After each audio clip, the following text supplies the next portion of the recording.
Assalamualaikum warahmatullahi wabarakatuh. Perkenalkan, nama saya Oktoviana, NPM 92011402111024 dari Prodi Biologi. Baik, di sini saya akan membuat video menjelaskan materi tentang terumbu karang dan produktivitas primer laut.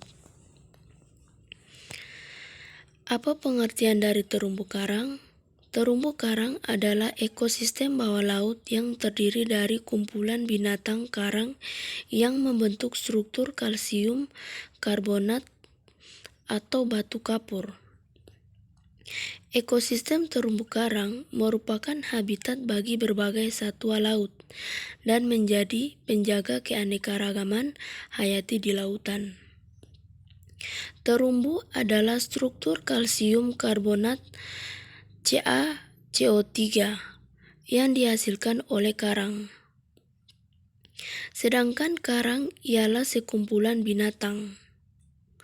Dalam bahasa Inggris, terumbu karang dikenal dengan istilah coral reef secara kasat mata. Karang terlihat seperti tumbuhan dan tidak seperti binatang, padahal karang adalah kumpulan hewan-hewan kecil yang bernama polip.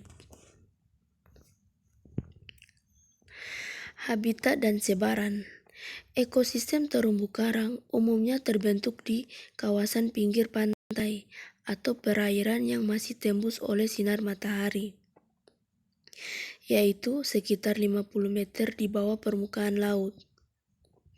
Namun terdapat pula beberapa jenis karang yang dapat hidup di kedalaman laut dan tidak membutuhkan cahaya matahari, serta tidak bersimbiosis dengan zooxanthellae. Populasi terumbu karang terbesar berada di wilayah Indonesia Pasifik dan Atlantik. Wilayah Indonesia Pasifik merupakan habitat terluas dan dihuni beragam jenis karang, seperti perairan Laut Merah, baik bagian timur dan barat Samudra Hindia, perairan Indonesia, Malaysia dan Filipina, dan wilayah Kepulauan Pasifik. Jenis terumbu karang. 1.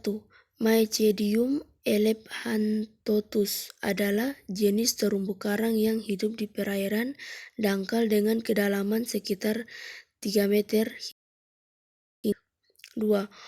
Oxyphora lacera adalah jenis terumbu karang yang hidup di perairan dangkal dengan kedalaman 3 meter hingga 15 meter. 3. Pectinia pionia adalah jenis terumbu karang yang hidup di perairan dangkal dengan kedalaman 5 meter hingga 15 meter. 4.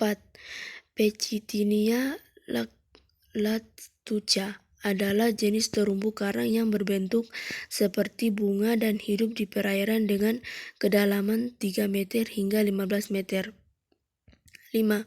Galaxea fascicularis adalah jenis terumbu karang yang hidup di kedalaman 3 meter hingga 15 meter di wilayah perairan Indonesia, Filipina, Papua Nugini, dan Australia. Lobophilia hempricci adalah jenis terumbu karang yang tersebar di perairan Indonesia, Jepang, Madagaskar, Tanzania, dan sekitarnya. Habitatnya berada di kedalaman 3 meter hingga 15 meter. Terumbu karang menurut sifatnya. Terumbu karang dapat dibagi berdasarkan sifat menghasilkan kapur serta letak sebarannya.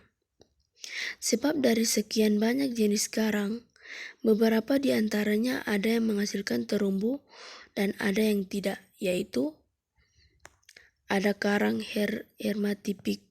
Karang hermatipik umumnya bersimbiosis dengan Xanthellea sehingga menghasilkan terumbu.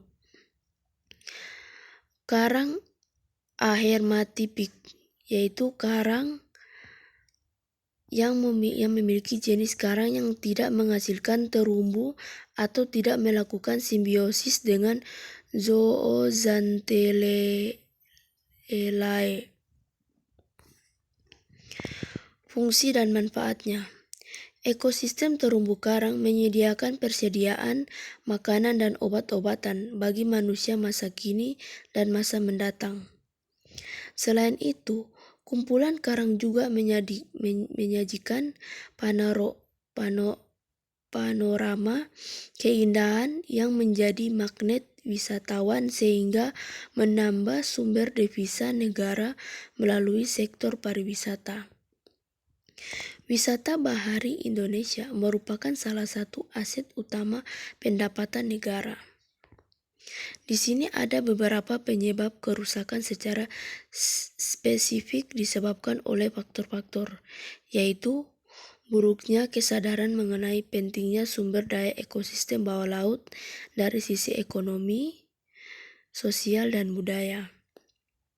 Dan tidak ada pengelolaan serius terhadap sumber daya terumbu karang.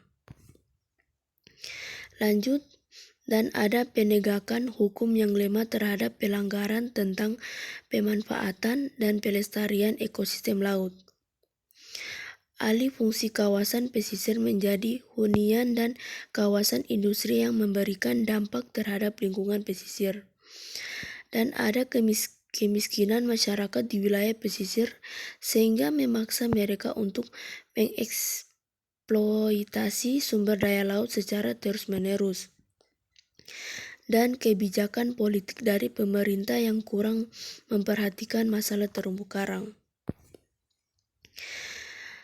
Di sini ada strategi kebijakan dalam mengelola karang antara lain, yaitu memperdayakan masyarakat pesisir secara langsung dan tidak langsung berdasarkan pengelolaan ekosistem, mengurangi laju degradasi ekosistem karang, pengelolaan terumbu karang berdasarkan ekosistem, potensi, tata wilayah, pemanfaatan, status hukum, dan kearifan masyarakat sekitar. Dan ada juga koordinasi antar program dari masing-masing instansi pemerintah pusat dan pemerintah daerah, swasta, serta masyarakat, dan menciptakan dan memperkuat komitmen, kapasitas, dan kemampuan pihak yang menjadi pengelola ekosistem. B. Produktivitas primer laut. Produksi primer molekul organik dari molekul anorganik CO2 melalui proses fotosintesis dan kemosintesis. Organisme produsen primer atau autotrof untuk memperoleh energi. Organisme melangsungkan proses produksi primer atau bergantung pada produsen primer yang berada pada dasar rantai makanan. Lanjut, pada ekosistem laut ada kelompok fotosintesis dominan disebut algae dan ada kelompok kemosintesis dominan yaitu ada bakteri. Fotosintesis energi untuk membentuk molekul organik diperoleh dari matahari, 6 CO2 tambah 12 H2O tambah foton lebih C6 H1 2 O6 tambah 6 O2 tambah 6 H2O terbatas pada air permukaan dan zona intertidal sampai kedalaman 200 meter.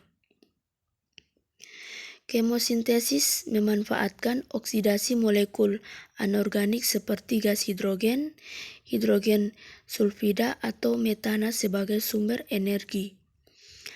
6 CO2 tambah 6 H2O tambah 3 H2S lebih C6 H1 2 O6 tambah 3 H2 2SO4. Produksi primer adalah jumlah total karbon C dalam gram yang dikonversi menjadi materi organik dalam luasan 1 meter persegi per tahun, dalam kurung gram centimeter 2 tahun sampai 1. Faktor yang membatasi pertumbuhan dan dapat menurunkan produksi primer termasuk radiasi matahari dan nutrien sebagai faktor utama, serta upwelling, turbulensi, intensitas grazing, dan turbiditas sebagai faktor sekunder. Dan turbiditas sebagai faktor sekunder hanya 0,1 sampai 0,2%. Radiasi matahari digunakan untuk fotosintesis dan disimpan sebagai energi dalam senyawa organik. Di sini ada komunitas fotosintesis laut. Klasifikasi organisme fotosintetik pada habitat laut berdasarkan distribusi dan struktur fisik. Ada rumput laut atau disebut alga berukuran besar dan menempel pada dasar. Padang lamun, mangrove, fitoplankton, dan ada simbiosis alga dan hewan. Rumput laut atau disebut seaweeds. 1. Alga ganggang marine multiseluler. MIS atau disebut kelp. Macrocystis merupakan organisme bentuk terbesar. 2. Alga merah, alga hijau, dan ada juga alga coklat. 3. Menempel pada substrat terbatas pada zona intertidal dan perairan pesisir dangkal substrat berbatu. 4. Termasuk paling produktif MIS hutan kelp di Samudra Hindia. 5. Herbivori rendah 90% produksi terdekomposisi. Padang lamun atau disebut sea grasses, yaitu tumbuhan berbunga dari familia Posidoniaceae, Zosteraceae, Hydrohariataceae, dan Chiamodoceae, dan perairan pesisir yang dangkal dan tenang, menyerupai padang rumput dan di bawah air, dan memanfaatkan nutrien dalam substrat, tidak terbatas oleh nutrien dalam air. Hutan bangkau atau mangrove, habitat pesisir tropis dan subtropis terlindung dari ombak besar, dengan substrat berupa sediman berlumpur yang kaya materi organik. Tumbuhan Rhizophoraceae. Fitoplankton merupakan makanan bagi zooplankton dan hewan air lainnya, sehingga dalam rantai makanan, fitoplankton merupakan makanan yang paling pokok tersedia secara alami. Dan kesuburannya suatu perairan pada hakikatnya ditentukan oleh besarnya produktivitas primer perairan tersebut. Dan sementara itu yang memegang peranan penting dalam produktivitas primer adalah fitoplankton sebagai produsen primer. Produktivitas primer kotor. Produktivitas primer kotor adalah laju total dari fotosintesis termasuk bahan organik yang dihabiskan dalam respirasi selama waktu pengukuran yang dikenai juga sebagai fotosintesis total. Dan ada juga produktivitas primer bersih. Produktivitas primer bersih adalah laju penyimpanan bahan organik dalam jaringan tiubuan setelah digunakan dalam respirasi oleh tumbuhan selama waktu pengukuran. Produktivitas inilah yang tersedia dan digunakan oleh tingkatan tropik di atasnya. Istilahnya lainnya yaitu untuk produktivitas primer bersih adalah fotosintesis nyata.